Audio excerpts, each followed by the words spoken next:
The Surrealists were a group of artists who took inspiration from fantasy, oftentimes from dreams or nightmares. Their images were very bizarre, things that could never really exist in real life. So here's an example of something that you might make. Today we're going to be making collages. So just cut paper and gluing, and you can see I have some bizarre combinations. I have a lot of owl/dog creatures. However, you're not required to find animals, but probably focus on making something very unusual, something that doesn't already exist. So hopefully you have some magazines laying around your house or old books. Just get your parents' permission before you cut those up. So you want to start with a piece of paper as your background. Any type of paper will work, honestly. White paper, I really like this paper bag type material. So the first thing I did is I grabbed my magazines and I started looking through just to try to find some inspiration. And there are all kinds of images in there. So a couple things to, think about as you're looking for images. If you want to do an animal, as you find those images, tear them out. You can see I got some of my images from here. I love animals, so I knew right away I did want to morph them, but you might just want to be inspired by what you see in your magazines.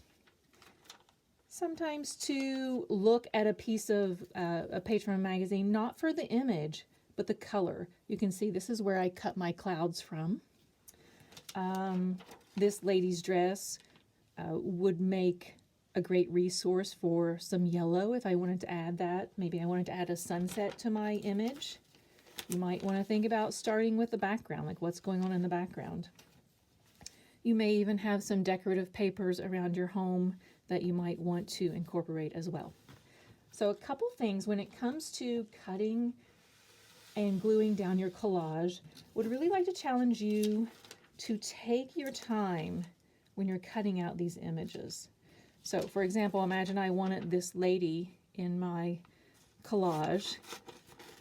I might cut out around her very simply like that, but that's only step one. Then I would want to come in using a lot of patience and actually cut close to the image. That way when you glue those images down, they just look nice and neat. You can see my little dog owl. I did take my time and cut out nicely around him.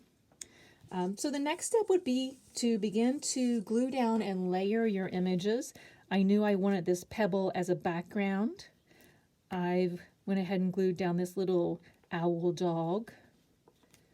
Glue stick works great. However, use whatever glue you have handy.